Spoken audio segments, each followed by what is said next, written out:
ante todo, muchas gracias a Centro Sefarad de Israel por la hospitalidad y a los asistentes por haber asistido en una tarde tan procelosa como esta, que realmente hace falta tener ganas de venir a una presentación de un libro para salir siquiera a la calle con el tiempo que hace.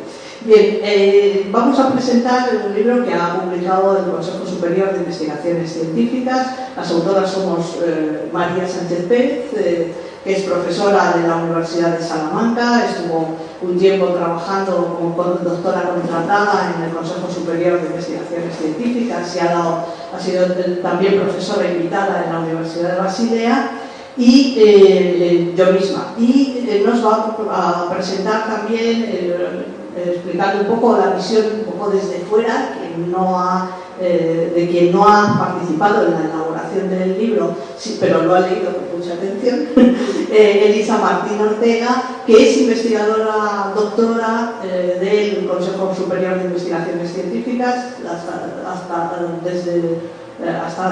de momento. Luego dentro de poco se va a incorporar a la Universidad Autónoma de Madrid, también como investigadora contratada. Y luego es también poeta y es especialista en cultura judía y sefardí. Es autora, por ejemplo, de un libro que se presentó también en el Centro Sefarad de Israel hace unos meses, que es un estudio sobre la influencia de la cábala en la poesía contemporánea española y latinoamericana.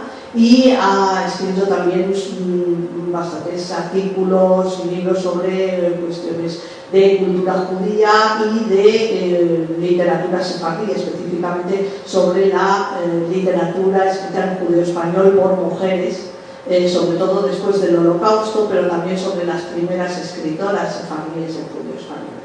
El libro ha sido publicado por el Consejo Superior de Investigaciones Científicas dentro de la colección Publicaciones de Estudios Sefardíes, que ha dirigido durante muchos años la doctora Elena Romero, y de hecho es el último libro que ha salido en esta colección.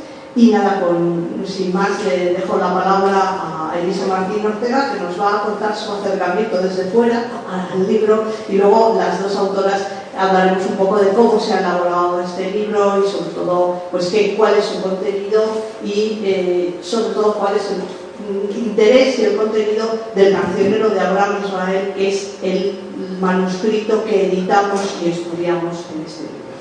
Y nada más, le dejo la palabra a Elisa.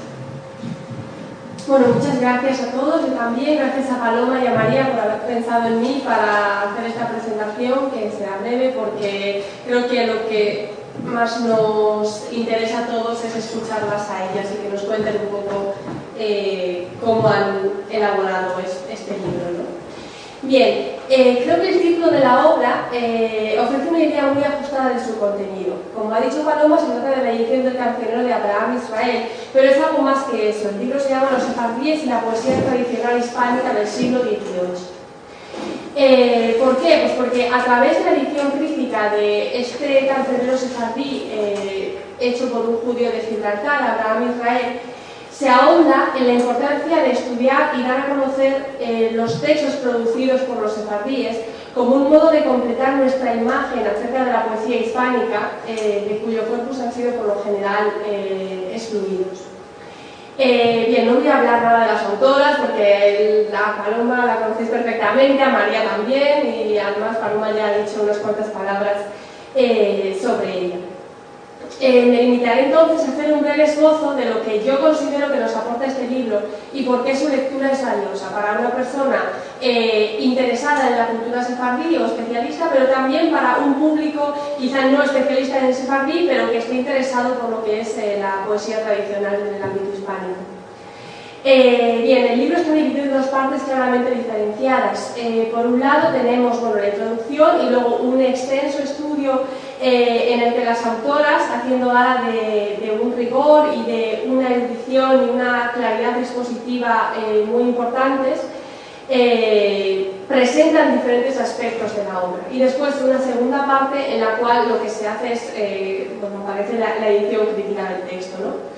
Entre medias aparecen una serie de ilustraciones, que son, creo que veremos algunas también en el PowerPoint, que son fotografías del manuscrito, ¿no? Y que me parecen muy interesantes porque a veces el trabajo de los filólogos pues parece como que cuesta imaginárselo desde fuera, ¿no?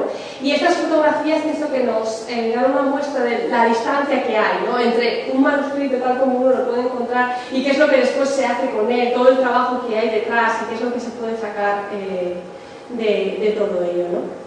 En el estudio introductorio se ofrece una información muy variada que luego comentarán ellas más extensamente. Pues se nos habla de la comunidad judía de Gibraltar en el siglo XVIII, sobre el propio autor, Abraham Israel, lo que nosotros conocemos de él. Se hace también una descripción material del manuscrito y se comentan las características tanto de la lengua que se utiliza en estos textos literarios que él ha compilado, como un análisis literario de los textos propiamente dichos. Y finalmente, en una parte que me parece muy interesante, se establecen las correspondencias y paralelos poéticos con otros poemas de la tradición hispánica en general. Tal como se nos dice en la introducción, Abraham Israel, que compiló estos poemas más o menos entre 1769 y 1770, perdón, era un joven aficionado a la poesía, que era muy joven cuando hizo esto, no es algo que llama la atención porque más o menos parece que tenía como entre 13 y 20 años, ¿no? Bien, como ya he dicho, las obras no pensamos que sean, al menos en su mayoría, obras suyas originales, sino que él hizo el papel de compilador y de copista de textos que les llegaron por otras vías, incluida entre estas otras vías la tradición oral. Entonces me gustaría detenerme brevemente aquí y tratar de explicar qué es, o sea, un cancionero, qué tipo de cancioneros hay y qué es lo que constituye la originalidad de este, dentro del corpus de los que existen, ¿no? Bien, estos cancioneros pues eran recopilaciones manuscritas para uso privado que se produjeron muy frecuentemente entre los siglos XVI y XIX, en las cuales una persona, que no tenía por qué ser un escritor, ni un intelectual, ni nada parecido, recogía textos literarios que eran de su gusto para compartirlos con pequeños grupos de amigos, de familiares, en eventos sociales o bien para su propio deleite personal. En este sentido, conviene decir que es muy interesante el periodo en el que se ha compilado este texto, este cancionero, porque tenemos, no tenemos muchos ejemplos de cancioneros del siglo XVIII. Es una cosa bastante particular, porque después ya en el siglo XIX sí que hay un interés muy grande por el folclore, por la literatura popular, y aparecen muchos cancioneros de este tipo, pero en el siglo XVIII es un ejemplo bastante bueno, raro, ¿no? Si vamos ahora a mirar en el mundo sefardí si existían estos cancioneros, bueno, pues la respuesta es que sí. Los cancioneros más antiguos de las comunidades sefardíes provienen de los sefardíes de Oriente, es decir, los que vivían pues, sobre todo en Grecia, en Turquía, en los Balcanes, y están datados más o menos entre los siglos XVIII y XIX, pero tienen la particularidad de que no eran cancioneros en los que aparecieran poemas profanos, como son la gran mayoría de los poemas que aparecen en el cancionero de Abraham Israel, sino sobre todo poesía religiosa. Eran cancioneros que estaban por lo general aljamiados, es decir, escritos en judío español pero con la grafía hebrea, y tenían sobre todo un contenido de poemas religiosos. Entre los sefardíes de Marruecos, digamos que la comunidad sefardí de Gibraltar proviene del grupo de los sefardíes de Marruecos, el primer ejemplo de uno de estos cancioneros es del siglo XIX, así que posterior al que tenemos aquí, ¿no? Y después ya en el siglo XX encontramos otro tipo de cancioneros sefardíes. Bueno, estos anteriores en general habían sido compilados todos por hombres, y aparte en el siglo XX tenemos otro tipo de cancioneros que sí que recogen mucha poesía profana y que muchas veces habían sido recogidos por mujeres en cuadernos y colecciones privadas, en las cuales estas mujeres trataban como de rescatar el folclore sefardí, la poesía tradicional que les había sido transmitida en un momento en que estaba empezando a perderse. Pero esto ya es en el siglo XX. Y ahí sí que tenemos fundamentalmente poemas profanos, como al igual que en el cancionero de Abraham Israel. Así que vemos que el cancionero de Abraham Israel es muy original. En primer lugar, porque no tenemos conocimiento de ningún manuscrito poético copiado en el siglo XVIII por sefardíes de Gibraltar o de Marruecos, y por tanto constituye, al menos hasta la actualidad, la muestra más antigua de un cancionero en esta zona geográfica, ¿no?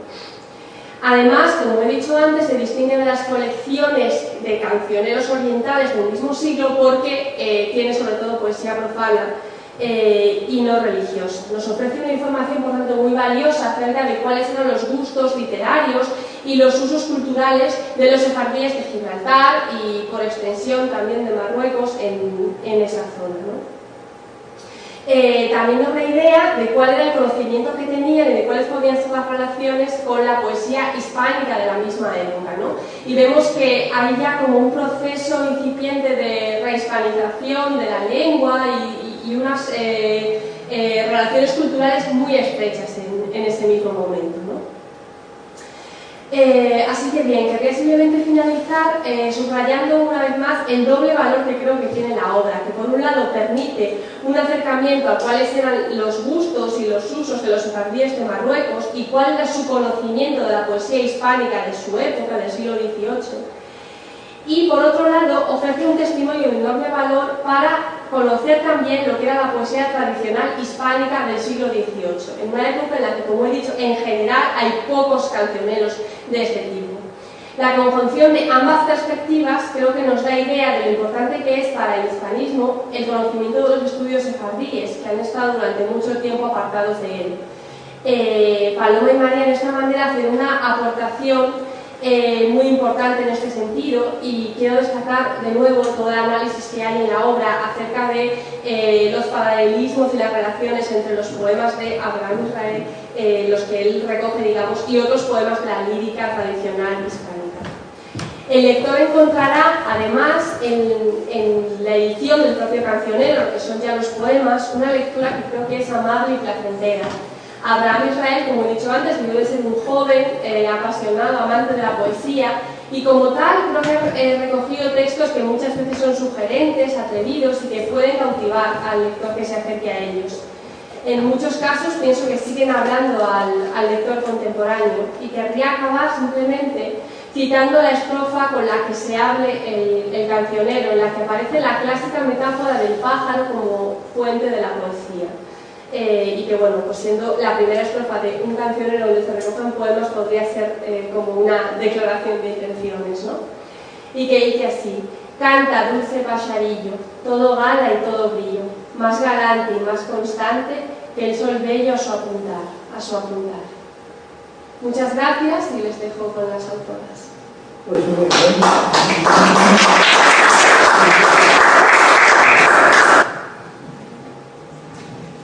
Pues muchas gracias, Elisa, por tu lectura muy atenta del libro y por haberlo enmarcado en el contexto de los manuscritos sefardíes, tanto de Oriente como de Marruecos, del siglo XVIII, XIX, etcétera, lo cual da una idea un poco de qué pieza en el puzzle de la tradición manuscrita sefardí ocupa este cancionero.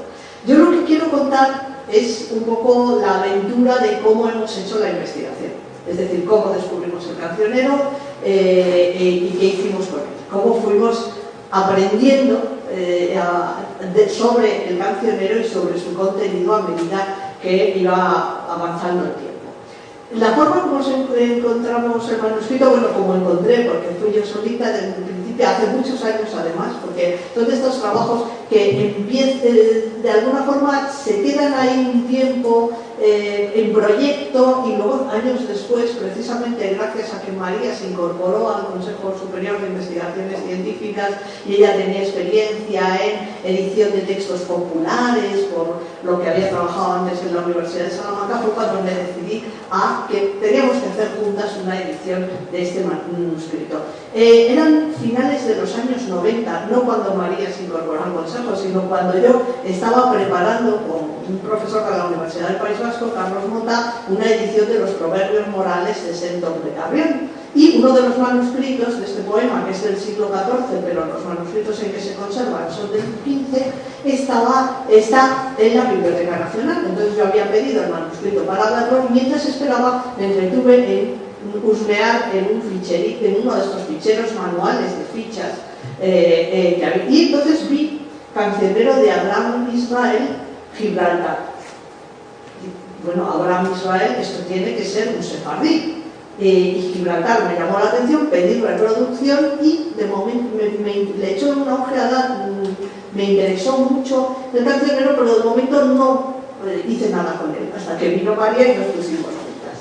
Entonces, de momento no sabíamos nada del manuscrito. El manuscrito simplemente es un librito, tampoco se piensen que es un manuscrito así, es un librito pequeñito, como de, pues casi como para llevar en el bolsillo, o así, encuadernado en cuero rojo, muy mono, con las hojas en blanco en las que se ve que era un librito en blanco en el cual el compilador, su propietario, había ido apuntando cosas ahí.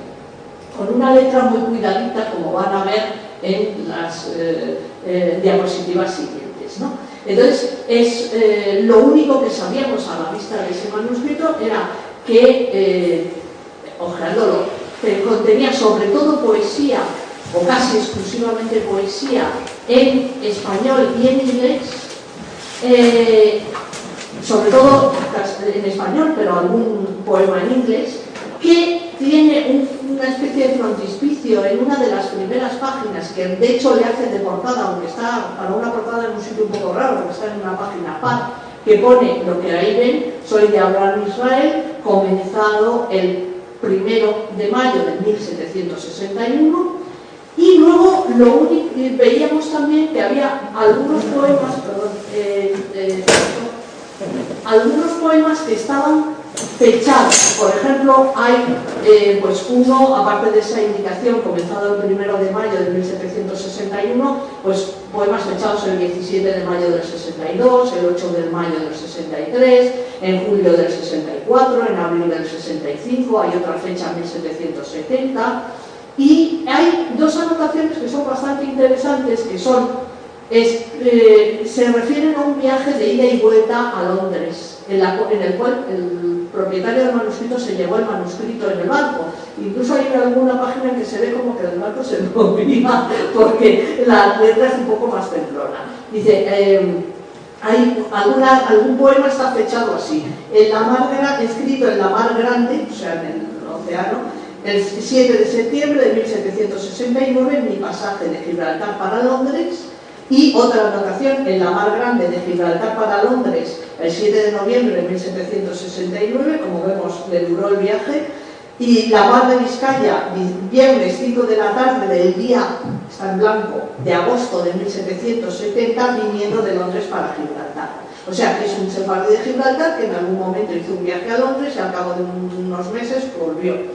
Y también veíamos que entre los poemas en inglés había uno que era un canto masónico, porque la vuelta está en inglés, pero la vuelta tiene un verso, como una frase de vuelta que hace como de estribillo, que es accepted Mason, o sea, masón acepto. Masón acepto es como se llama a los masones que no provienen del gremio que dio origen a la masonería, que es el de los constructores. Entonces todo masón que no proviene de ese gremio, pues ya saben que el origen de la masonería es gremial, medieval, y entonces todo masón que no proviene de ese gremio se considera que es masón acepto. Entonces era clarísimamente un canto masónico, así que sabíamos que era alguien que había tenido también relación con la masonería, ¿no? Ahora, la historia del manuscrito, con esos datos, en un momento determinado presentamos una comunicación en un congreso en Londres y ahí al final se me acercó un señor al que yo no conocía, que luego resultó ser un ilustre hispanista, el profesor David Hook, un profesor británico, que me dijo muy misteriosamente: creo que puedo tener alguna información sobre este manuscrito, y me dejó su tarjeta. Entonces, en efecto, nos proporcionó unos datos muy valiosos, y es que este manuscrito había pertenecido, él estaba haciendo, el profesor Hooke estaba haciendo la catalogación y el estudio de la colección de un bibliófilo inglés, Sir Thomas Phillips, que vivió entre 1792 y 1872, y que era un gran coleccionista de manuscritos y libros españoles, y entre los manuscritos él pensaba que podía estar este, y en efecto tenía datos, nos proporcionó datos de que a la muerte de Sir Thomas Phillips, sus herederos, como suele pasar en estos casos, dividieron la colección y la subastaron y la vendieron en distintas fases, y entonces este manuscrito se había vendido en una subasta en Sotheby's, en Londres, en 1973, lo había comprado la librería Dolphin Book de Oxford, y probablemente de Dolphin Book lo habría comprado la Biblioteca Nacional. Eso ahora mismo, si se mira en el catálogo de la Biblioteca Nacional, en el Cancionero de Abraham Israel, ya aparecen esos datos, pero es que están sacados en nuestro libro. Cuando nosotros consultamos el cancionero, todavía no se sabían, en la Biblioteca Nacional todavía no se sabían esos datos, ¿no? Otra cuestión por la que tuvimos que pasar: ¿qué pasaba con los sefardíes de Gibraltar? ¿Qué vida hacían? ¿De dónde provenía la comunidad? Y tal. Hay que tener en cuenta que mientras Gibraltar fue una ciudad española, no había judíos, porque claro, después de la expulsión, pues no vivían judíos allí. Y entonces, ya saben que después de la guerra de sucesión, se firman los tratados de Utrecht en 1713, que dan fin a la guerra de sucesión, y Gibraltar pasa a ser británico. Pero se establecen en los tratados de Utrecht que no podrán vivir allí ni musulmanes ni judíos. Es decir, en principio los británicos se comprometen a no dejar que se asienten judíos ni musulmanes. Nada más que vengan a negociar, pero que no vivan allí.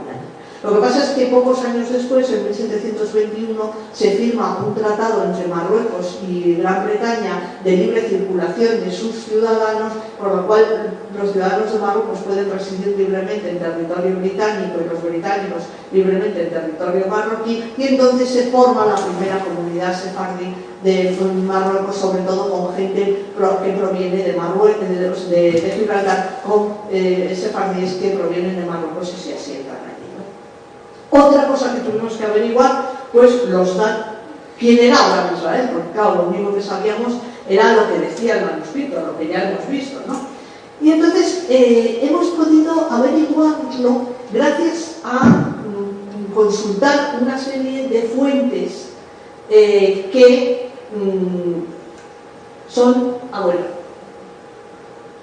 esto luego lo comentaré, que son sobre todo los registros de matrimonios, de circuncisiones y de defunciones de esta sinagoga, que es una sinagoga de Londres, la sinagoga Sha'ar HaShamayim,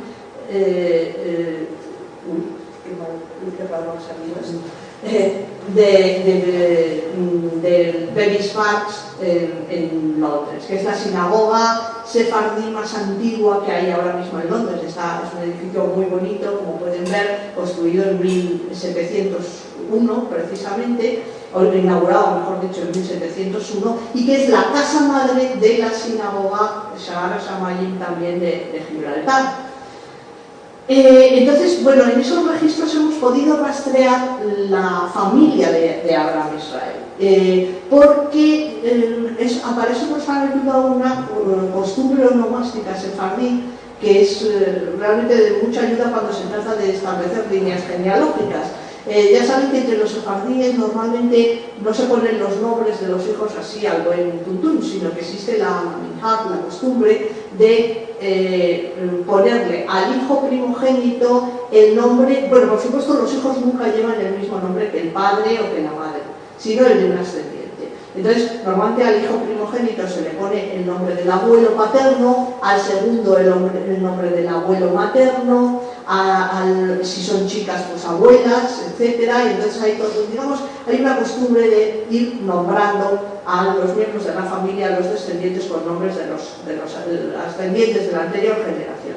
Entonces, claro, hay cadenas enteras de Judá ben Abraham, Abraham ben Judá, etcétera, ¿no? Que van, y gracias a eso hemos podido rastrear en estos registros de matrimonios, de circuncisiones y de defunciones o datos sobre la familia de Abraham Israel. Sabemos, por ejemplo, que era hijo de un Judá Israel, que era uno de los pioneros en la comunidad de Gibraltar, y que se casó con una señora que se llamaba Bellida, que había nacido ya en Gibraltar, es decir, de los primeros que estuvieron allí, que Abraham Israel tuvo 3 hermanos, que eran Moshe, luego viene Abraham, luego Salomón y luego Jacob, y una hermana, Doná, que debía ser el segundo de los hermanos, y que se casó, tanto sus 2 hermanos, Moshe y Salomón, como él mismo, se casaron en esta sinagoga de Londres. Entonces el viaje de Londres a Gibraltar y tal nos indica las relaciones que luego acabarían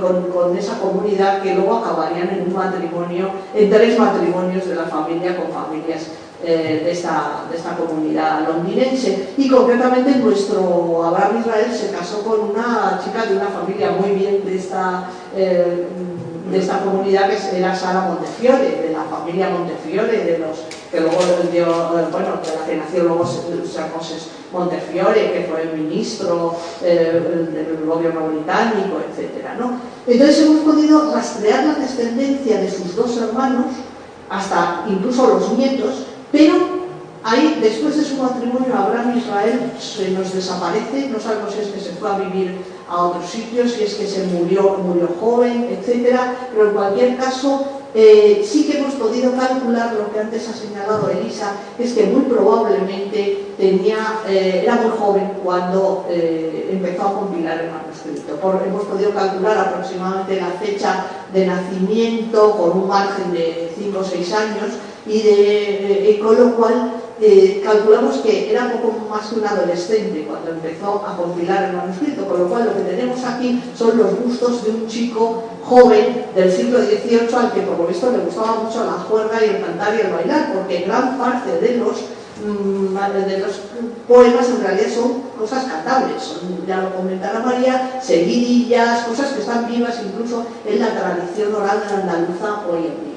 Entonces, por ejemplo, indicio de un poquito de ese sentido un poco adolescente, hay esta página censurada en que hay, como ven, está toda tachada y llena de borrones, y luego hay 2 hojas que están cortadas, y releyendo ahí, bueno, en el manuscrito hay varios poemas un poco picantones o un poquito obscenos y tal, y este evidentemente era uno de ellos, porque releyendo ahí entre los manuscritos pues se ven juegos de palabras obscenos, palabras obscenas, etcétera, y parece que no sabemos si por autocensura o porque posteriormente alguien lo censuró. El caso es que esto es un poco también el gusto por digamos, esa alegría de vivir de un joven sefardí del siglo XVIII de Gibraltar.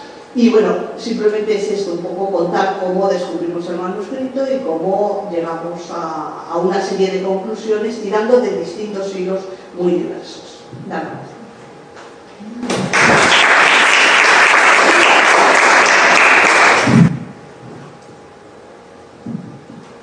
Bueno, yo también quisiera dar las gracias, antes de empezar, a Casa Sefaradís Israel por haber acogido aquí la presentación de este libro. También quería agradecer a Elisa Martín Ortega su presencia aquí, acompañándonos a Paloma y a mí, y también gracias a todos ustedes por su presencia en una tarde tan desapacible como la que tenemos hoy. Bueno, yo quería centrarme ahora, pues hemos visto un poco la historia que rodea este manuscrito, un poco en los contenidos que podemos encontrar en ese cancionero de Abraham Israel. Los textos que se conservan son de muy diversa índole, pero como ya se ha adelantado, lo que más abundan son coplas, son seguidillas, poemas cantables, españoles, y de temática, como ya se ha anunciado, variada. Bien, entonces encontramos muestras de la poesía tradicional hispánica, pero también hay otras composiciones. Por ejemplo, El único texto no poético incluido en el manuscrito es una nota, dice él, de las comedias que tengo a saber en libros.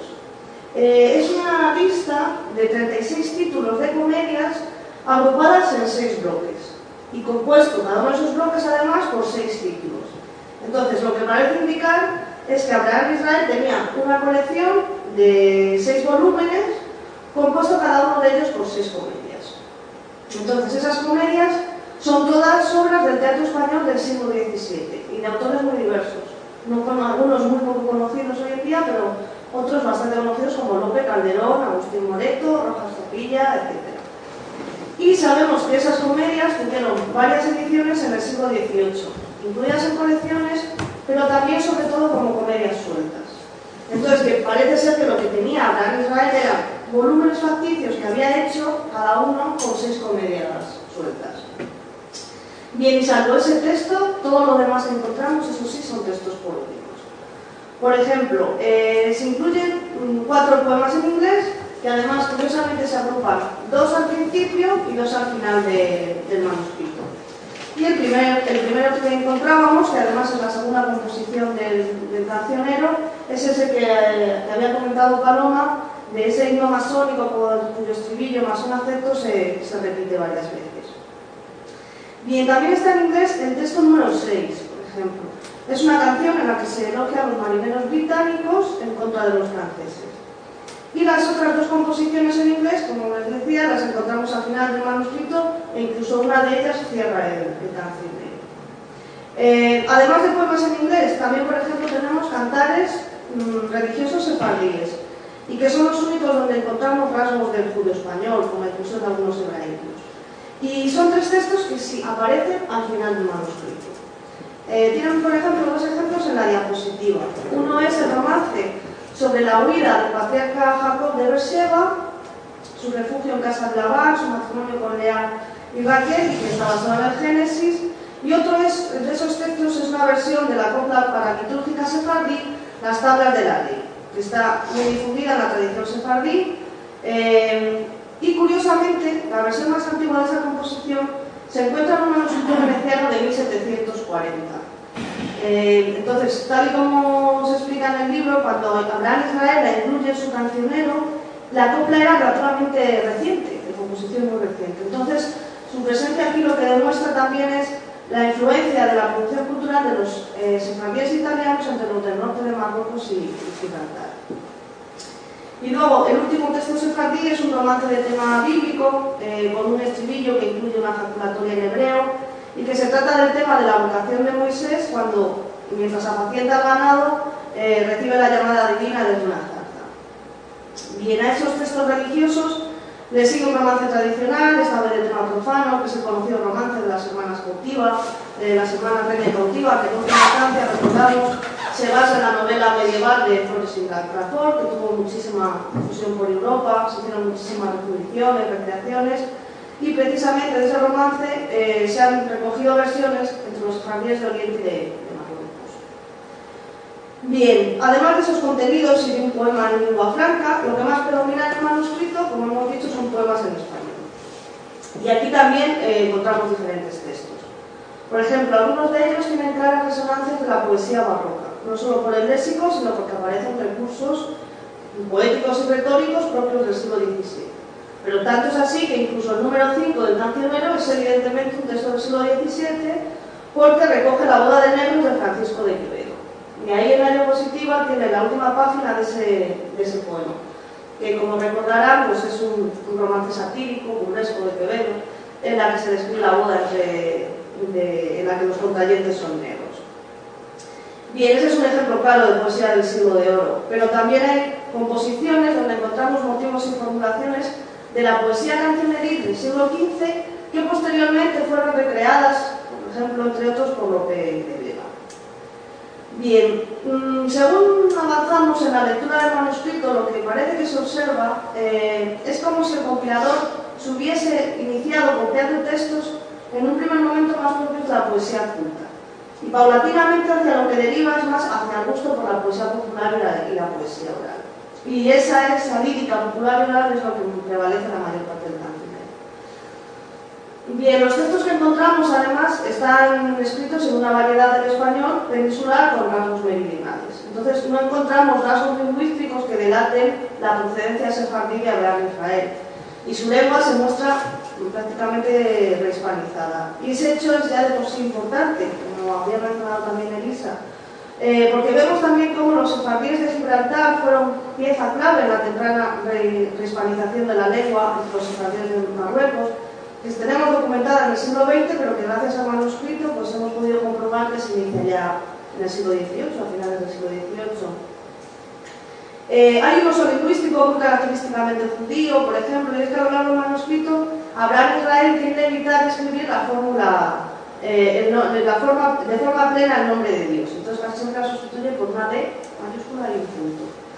Incluso en la despedida a Dios, que está ya está lexicalizada totalmente en español, pues muchas veces Abraham Israel lo que hace es escribe A punto, D punto o A mayúscula Dios con el nombre de Dios en mayúscula. O sea que él sí lo ve así. Bien, ¿qué encontramos? Pues eso, seguidillas, cuartetas, también villancicos, es decir, sobre todo poesía cantable, que algunas, bueno, pues eso, pertenecían incluso a la poesía popular del siglo XVI, pero que han llegado con vigor hasta hoy en día.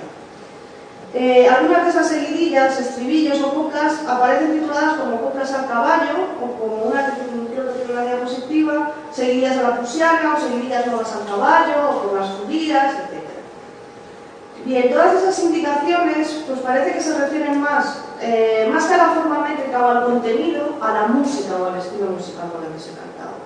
Por ejemplo, las polías, que era una fórmula melódica muy utilizada en danzas y canciones populares españolas.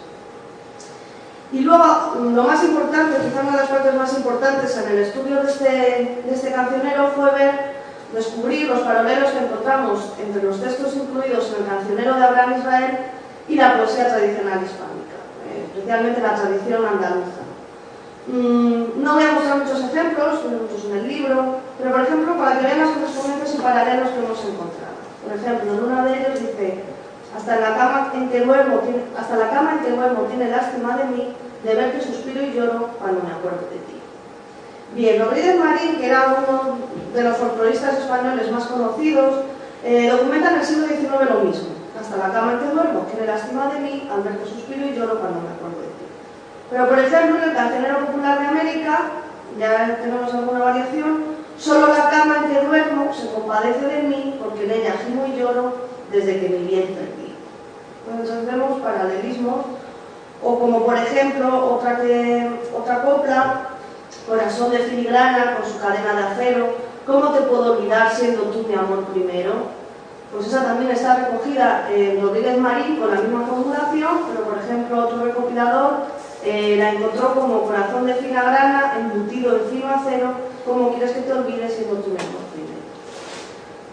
Por ejemplo, la conocida coplilla, que sigue viva en la tradición española y en la americana: en mi casa me llaman el inocente porque quiero a las niñas de 15 a 20. Bueno, o composiciones amorosas, pero también obscenas, como la de Ay, Pepa Paula, para mí sin delito, dame tu jaula. O como curiosidad también hemos encontrado un acróstico con la palabra mujer, en el que cada una de las letras se identifica con un concepto negativo o positivo. Por ejemplo, la M se relaciona con muerte, pero también con maravilla. O, por ejemplo, todas las curiosidades es que hemos encontrado, se conocen coplas en las que aparece el nombre de Pepe, como el Poporístico de José, y que aparece como enamorado en diferentes canciones andaluzas modernas. En el libro hemos incluido algunas. E incluso en mi familia, donde hay un par de Pepes, recuerdo recitar a mi abuelo uno de los que aquí incluimos. Me gusta el nombre de Pepe porque se pega a los labios, y no me gusta el de Antonio porque no se pega tanto. Entonces, hechos así, lo hacen sino demostrar que algunas de las coplas que anotó Abraham Israel en su cancionero entre 1761 y 1770 perviven en la tradición oral moderna. Bueno, no quiero aburrir con más ejemplos, pero lo que sí quiero destacar es que el manuscrito nos dice mucho de ese Abraham Israel, de ese sefardí que era tan buen aficionado al cante de coplas y de seguidillas, y bueno, esa afición es la que le llevó a compilar un manuscrito como este. ya lo hemos dicho, debió de ser bastante joven cuando lo compiló, precisamente porque no es extraño que haya tantas composiciones amorosas o incluso obscenas y escatológicas. Y por último, me gustaría destacar un poco pues, cuál es la aportación de este libro precisamente a nuestro conocimiento de la poesía tradicional hispánica.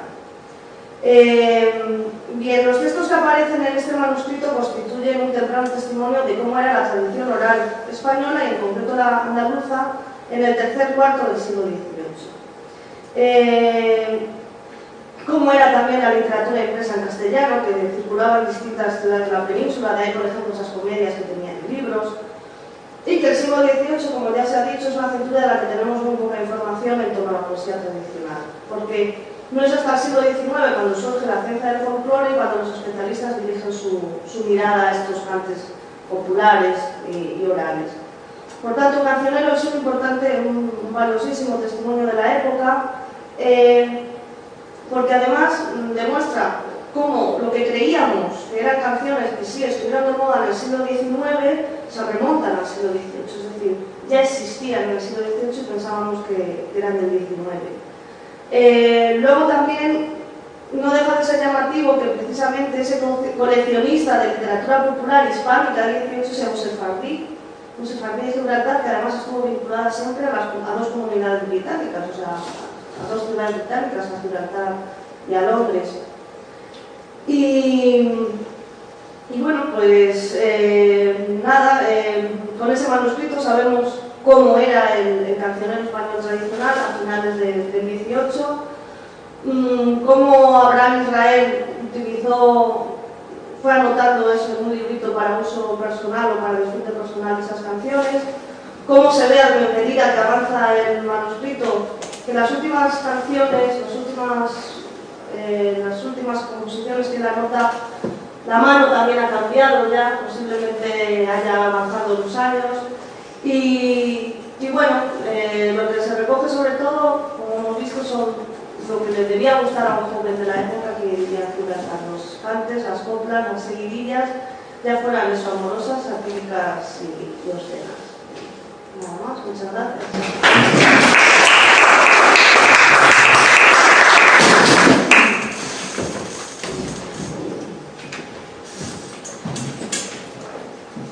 No sé si tiene alguien alguna pregunta. Sí, bueno, hoy 3 preguntas. Bueno, en primer lugar, agradeceros la presentación del libro, que yo cuando leí el original, la verdad es que me pareció del máximo interés, no solamente por los mismos textos, sino por el estudio y exposición que hacían las autoras. Simplemente lo que quiero es, en este caso, hacer una broma y recordar que ya lo decía Franco, lo de la conspiración judeo-masónica. Una pregunta, Paloma, en los archivos de la comunidad de Gibraltar, ¿habéis buscado allí? No hemos ido a los archivos directamente, nos hemos basado fundamentalmente en fuentes ya publicadas. Y hemos ido tirando del hilo. De hecho, en un momento determinado en el estudio decimos que seguramente una indagación en los archivos de Gibraltar pues arrojaría más luz, o no, porque lo cierto es que también hemos utilizado lo que nos dirigió ya a buscar a Abraham Israel en la sinagoga de Belismarck y todo esto. Fue un libro que no he mencionado, que es el de Abecassis, que en realidad es un repertorio de familias de sefardíes de Marruecos y Portugal, etc. Entonces ahí sí es donde sale el padre, la madre y los hijos. Y probablemente ahí eso está sacado de fuentes de Gibraltar, de los archivos de Gibraltar. O sea que es posible que a lo mejor buscando en los archivos de Gibraltar encontrásemos más cosas, o a lo mejor encontrábamos lo que encontró ya Abecassis. De todas formas es una línea que queda abierta también para quien quiera averiguar, porque lo que nos pasa es que tampoco sabemos dónde fue a parar Abraham Israel. Se casa con Sara Montefiore en Londres y luego no sabemos dónde fue a parar. no sabemos, igual se volvió a Gibraltar y entonces hay más información sobre él, pero... Sí, creo que sería una línea interesante incluso para vosotras mismas, o para quien poder seguir tirando del hilo, porque las comunidades judías, normalmente se conserva absolutamente todo, porque en definitiva en las parroquias se puede encontrar documentación hasta mucho tiempo anterior. Claro, y con la ventaja, digamos, la circunstancia de que la comunidad de Gibraltar no ha pasado como con otras comunidades, que es que toda su documentación con el Holocausto se destruyó. Por ejemplo, en las comunidades de Oriente, eso prácticamente la documentación, la inmensa mayoría se ha perdido, claro. En cambio, en Gibraltar lo normal es que lo tengan todo muy bien conservadito. Simplemente hacer un añadido a lo que has dicho, Elisa, sobre los cancioneros de mujeres de Marruecos, sefardíes de Marruecos. Como bien sabe Paloma, el manuscrito, por ejemplo, de Luna Ben-Naim está lleno de canciones religiosas, es decir, que no solamente en los cancioneros escritos por hombres aparecían canciones religiosas, en otros también de mujeres, pues muchas. Y simplemente comentar que realmente vivimos de recuerdos, es decir, de lo que se nos ha conservado. En los últimos tiempos algunos colegas me van mandando, que yo no me voy a ocupar de ello nunca, textos, habitualmente fragmentos, en ocasiones de muy difícil lectura, de manuscritos que han salido de la Benisá, que están distribuidos por todo el mundo prácticamente, con fragmentos aljamiados de poesía que no tiene nada que ver con lo religioso, y son fragmentos datados en el siglo XVI. Es decir, que todo lo que se haya recogido o todo lo que se produjera, lo que se escribiera, se manuscribiera en centenares de manuscritos, probablemente pues solamente la suerte, como en este caso ese descubrimiento de Paloma, nos hace llegar los textos. Simplemente ir cruzando los dedos y vosotras que son más jóvenes y esperar que estos documentos, que son fragmentitos, alguien lo ponga en circulación y salgan muchos más. Y simplemente por decir algo, María, el primera, digamos, puesta por escrito en 1740, el manuscrito de Venecia, no quiere decir en absoluto que esa sea la primera versión, sino que, claro, ese texto puede venir de muchísimo antes. No, pero espera, es que ese poema Elena es contrafactum, eso lo dice Serussi, además lo señala, es contrafactum de un poema me parece que es David Mendola, uno de estos poetas italianos de Liorna, ¿no? Y resulta que Mendola se había muerto en 1740, no sé si 30 o no me acuerdo ahora mismo la fecha, es decir, el poema sefardí es contrafactum de un poema hebreo de un autor que es del siglo XVIII. O sea que, claro. A ver, es que yo en algunas cosas no estoy muy de acuerdo con Serussi, pero vamos, esto lo ha publicado además en un libro que también ha aparecido en mi colección, sí, entre otras cosas. Es decir, a ver, bueno, no sé, no quiero prolongar, y hay dos personas que querían simplemente dar un brevísimo comentario. En estos momentos estoy preparando un libro sobre coplas o canciones de los que relatan el libro de Esther en verso. Hay un texto que yo lo titulo La intercesión de Esther, que es fundamental, no aparece en ninguna versión en Oriente, todas las versiones que tengo manuscritas legales son de Marruecos. Y un investigador inglés en Carolina del Norte, en la biblioteca, encontró un manuscrito italiano en que aparece ese mismo texto. Es decir, que su origen fue italiano, pues parece apuntar a que sí. Y además la distribución hacia Marruecos, Gibraltar, Marruecos, pues, y no en Oriente, pues también puede ser en ese constante flujo de Italia, Marruecos, Gibraltar. Y que evidentemente no es que sea en absoluto imposible, pero es que en muchas ocasiones nos tenemos que coger con papel de fumar determinadas conclusiones porque nos faltan tantísimos datos a veces. Y bueno, muchísimas gracias a todos. Pues gracias a ti. Hola, buenas tardes. Quería saber si se ha puesto música a algún poema o algún músico está interesado en ponerlo. Bueno, el libro acaba de aparecer y en todo caso yo creo que vamos a ver, las indicaciones que aparecen en el manuscrito son seguidillas, folías, etcétera. Es decir, que si se pusiera música, yo creo que habría que ponerle la música de la poesía popular andaluza actual. Incluso hay en una reseña que se ha publicado de este libro hace un poco, el reseñador apuntaba que quizá algunas de las canciones, de las coplas que aparecen podrían ser incluso coplas flamencas, porque aparecen igual en la tradición oral de los gitanos andaluces. O sea que es posible que este fuera un sefardí aficionado al flamenco. Pero vamos, en principio, de ponerle música sería ya, digamos, una recreación, porque claro, lo cierto es que el manuscrito lo que tiene es una indicación, estas seguidillas prusianas, que no sabemos lo que es, y seguidillas al caballo, que por lo visto sí que es un modo musical conocido del cual deriva uno de los cantes flamencos, porque luego un especialista en poesía popular andaluza se puso en contacto con nosotros cuando vio el manuscrito y nos dijo, sí, esto del caballo nosotros apuntábamos que debía ser una forma de cante, pero él ya nos precisó exactamente como que sí, que en efecto es el origen de uno de los palos del flamenco, ¿no? Esto del caballo. Entonces, bueno, va un poco por esa línea, de la música popular andaluza, incluso de la música flamenca. Y quería saber si Menéndez Pidal tenía conocimiento del cancionero. Indudablemente no, absolutamente no.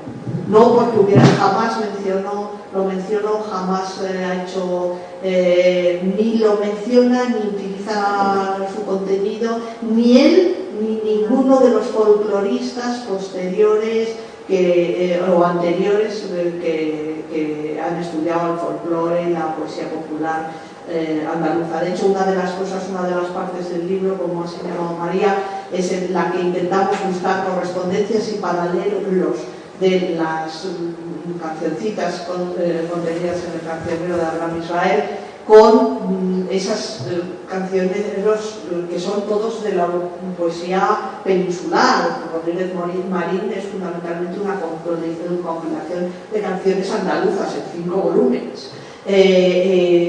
Otros de compilaciones de poesía popular castellana, incluso hasta las últimas encuestas de campo que se han hecho por parte de Virtudes Acero o de Pedro Piñero, que son investigadores que han trabajado mucho sobre la tradición andaluza, ninguno de ellos conocía esta canción. Y sin embargo hay paralelos en la poesía popular que ellos han estudiado, algunos literales. ¿Había dos preguntas?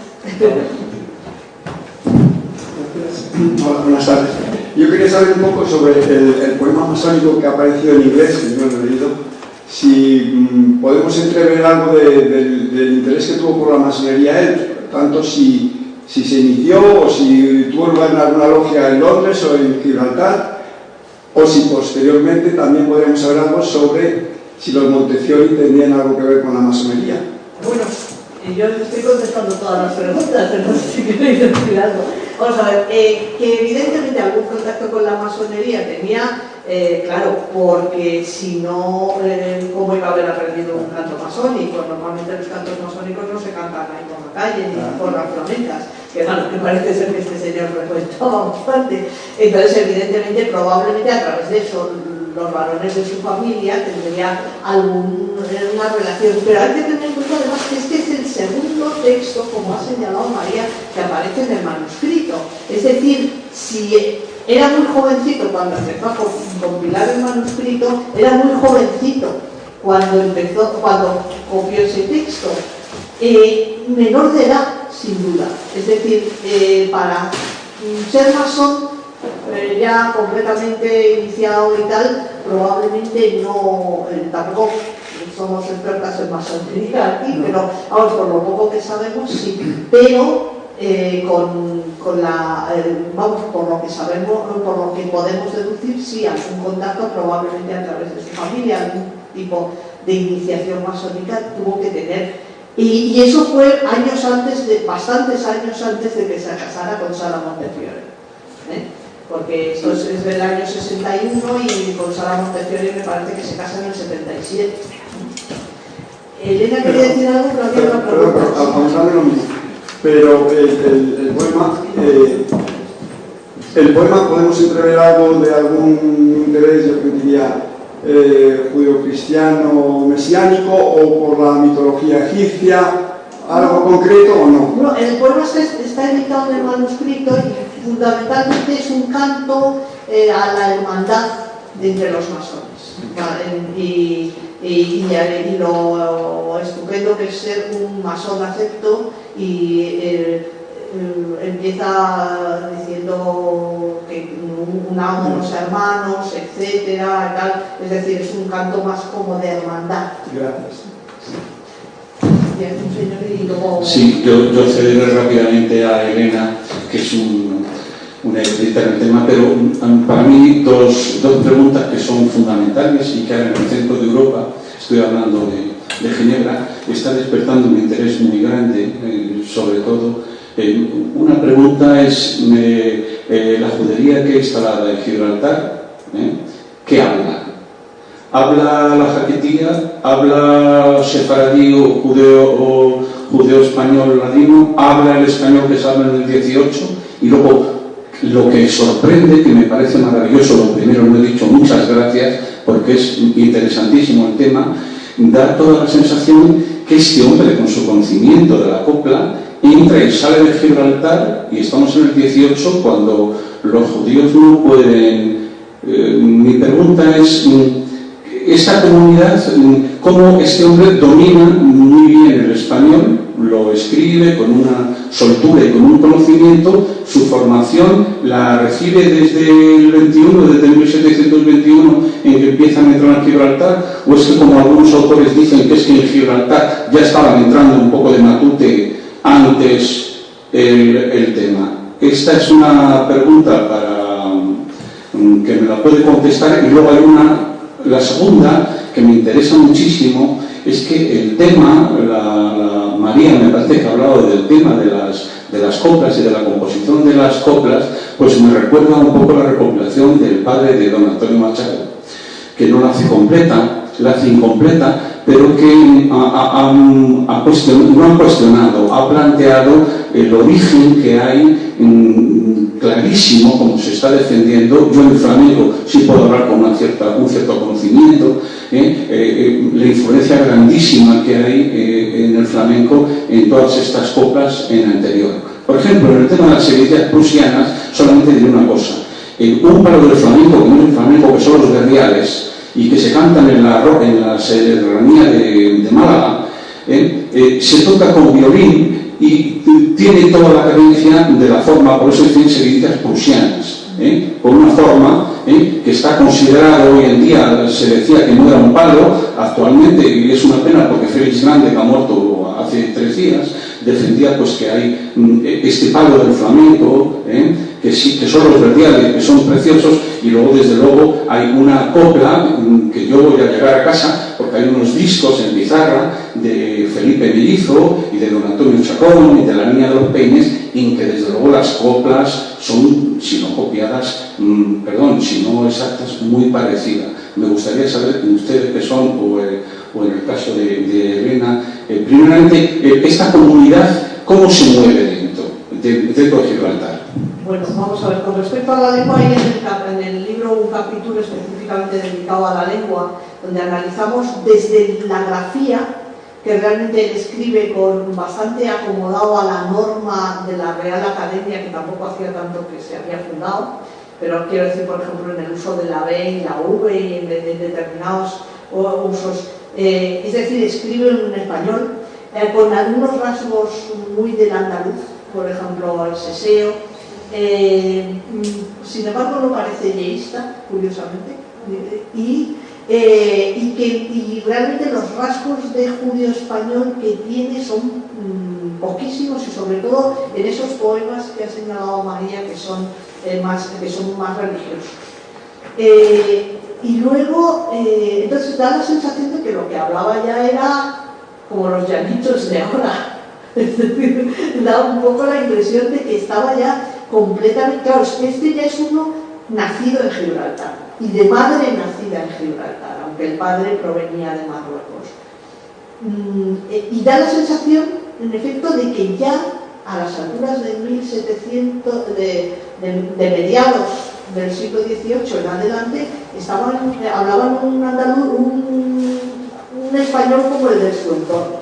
En cuanto a lo de que si salían, si entraban, bueno, salían y entraban, es que claro, nosotros estamos acostumbrados a ver a Gibraltar, imaginarnos Gibraltar con una verja, pero esa verja se puso en época de Franco. Entonces yo creo que la comunicación con el entorno, en todo el entorno del campo de Gibraltar y tal, era mucho más fluida. Por eso se prohíbe que en los tratados de Utrecht que residan moros y judíos, porque se sabe que van a pasar para acá y para allá. Es decir, yo creo que no había digamos, una situación tan cerrada y de tan poca comunicación como nos podemos imaginar hoy en día, en que hay una frontera, una verja y que puedes tirar 2 horas en el coche para pasar de un lado a otro. Entonces, da la impresión de que hay toda una fluidez en todo ese entorno, de toda esa zona de la línea de la Concepción, de Algeciras, de todo esto, y que es posible que la gente se moviera con mucha más fluidez que incluso hoy. Y desde luego, desde el punto de vista lingüístico, la influencia es clarísima, por ejemplo. Y la segunda pregunta... Era lo de la relación que tiene con el cante flamenco de finales del 19 y comienzos del 20. Sí. Afortunadamente está saliendo... Afortunadamente en Jerez, que hay un museo muy interesante, lo que pasa es que todo lo que hay en pizarra, todo lo que se ha grabado en pizarra, sobre todo de la época, lo que se llama la época gloriosa del flamenco, es a comienzos del siglo XX. Claro. Y entonces me recuerda tanto las seguidillas como se cantaban, otra cosa que luego se haya dicho, la petenera que viene de la folía, eso yo ya no entro. Lo que me ha maravillado y me ha encantado en el sentido de que María dice mi abuelo, ha dicho usted, Pepe y Antonio, bueno, pues yo también me acuerdo de mi familia de Jerez, en la cual estas coplas ahora ha desaparecido. Hay un antes y un después del flamenco. Yo hablo del flamenco histórico que hay, el recopilado por el padre de don Antonio Machado, pues que no ha llegado todo su trabajo. Y es esto la similitud tan grande que hay con el cantejón. Yo lo que creo es que, a ver, igual que un chico joven, no sé, yo en mi época nos grabábamos en el cassette las canciones que ponían en la radio. Este chico lo que hacía era las canciones que le llegaban y lo que le gustaba, copiarlo. Era una recuperación, yo creo, de las canciones que le gustaban en esa época. Luego existían. Claro, luego existían. Lo que pasa es que, si no me equivoco, el padre de Antonio Machado pertenece ya a esa generación de folcloristas del siglo XIX que sí se acercaron, pero el problema es que en el XVIII, con el neoclasicismo, lo que no se recoge nunca ni se le da ningún valor es a la literatura popular y oral. Entonces, es importante el cancionero en ese sentido que precisamente en el 18 vemos cómo existían cantares, coplas y seguidillas que creíamos que eran del 19 y que ya estaban en el 18. Solamente una puntuación. Yo tengo un disco, eso lo tengo, cantado por Felipe, por Bernardo de los Lobitos, y que dice en una seguidilla: ¿dónde va bella judía tan compuesta y a deshora? Voy en busca de Rebeco que reza en la sinagoga. Eso lo tengo yo. Sí, lo digo esto un poco porque la importancia del folclore o de la cultura judía dentro del cantejondo pues es muy importante.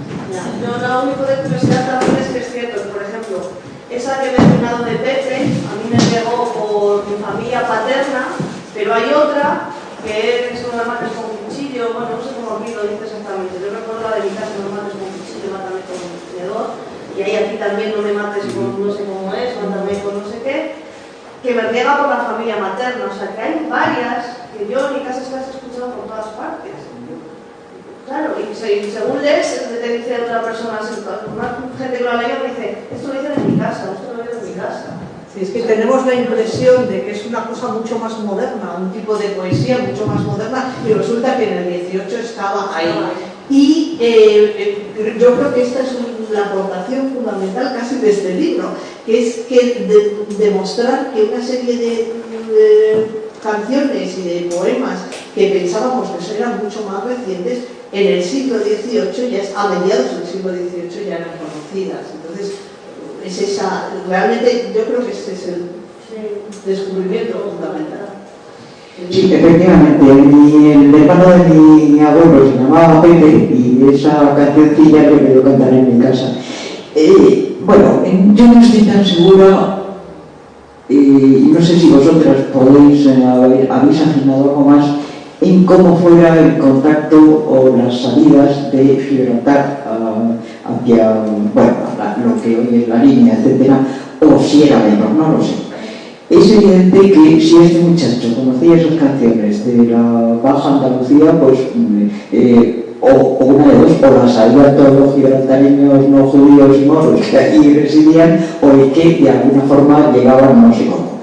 Lo que sí puedo decir es que a mediados del 18 un magnífico escritor de apellido Romanelli, nació en Italia, vivió en Inglaterra durante muchos años, hace un viaje a Marruecos y cuenta sus penurias, pero tiene que ir en barco porque siendo judío evidentemente no puede atravesar no puede llegar de otra manera, y en el prólogo de su libro justamente explica todos los temores, quizás eran temores infundados por su parte, a poner el pie sobre el español. Pero es muy posible que este muchacho, pues su papá no le dejara salir mucho fuera de los límites de la zona, porque mire usted, no había una verja, pero realmente un cierto peligro no cabía la menor duda de que había, y si te cantaban en la zona católica española. Entonces, realmente, ¿cómo llega? ¿Cuál es el trasvase tajo segura de esta folclore andaluza Gibraltar? Pues es otro de las cuestiones que plantea el manuscrito. Bueno, quizá también tampoco sabemos si no iban gitanos a montarle fuerzas a los indios a Gibraltar. Porque quiero decir que eso a lo mejor resulta que no era que él salía a cantar, sino que iban a cantarles. Y en todo caso, claro, es que yo creo que la gente cantaba esto en los restaurantes comiendo. Claro, la gente, o yo qué sé, iba mano de obra de toda esa zona a trabajar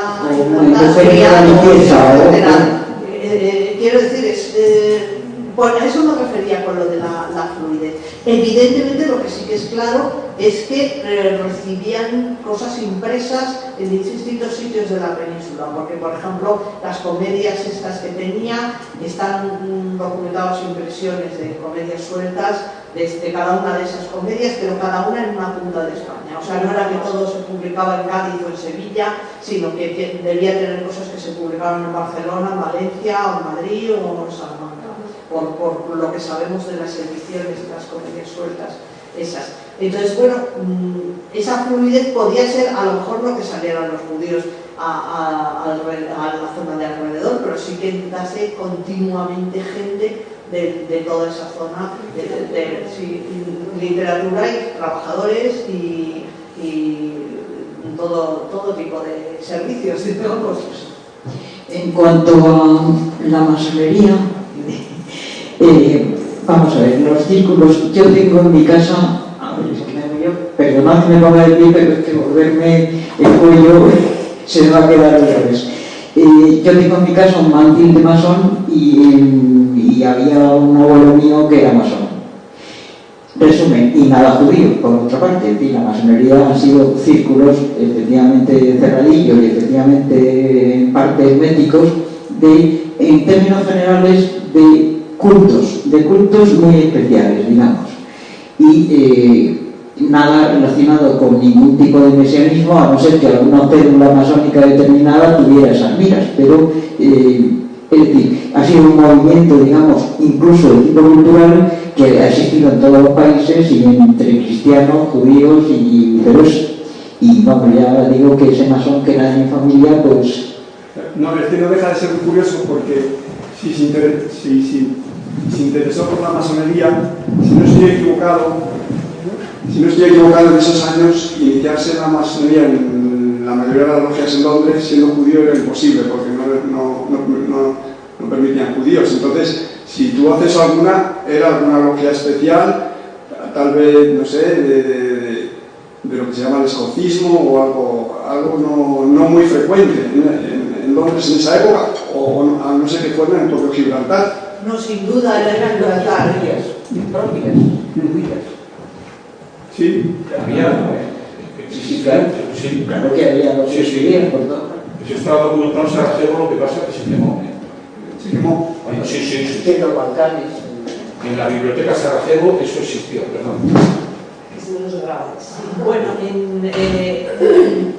con respecto a qué corriente o qué logia masónica perteneciera, no lo sabemos, claro, porque lo único que tenemos es ese poema, y si pertenecía o simplemente es que su padre pertenecía y se aprendió el canto masónico de su padre, no lo sabemos.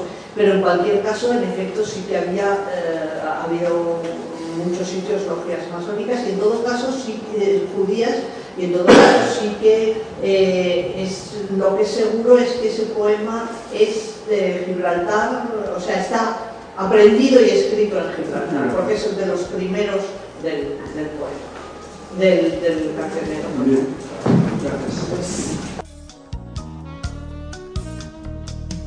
gracias.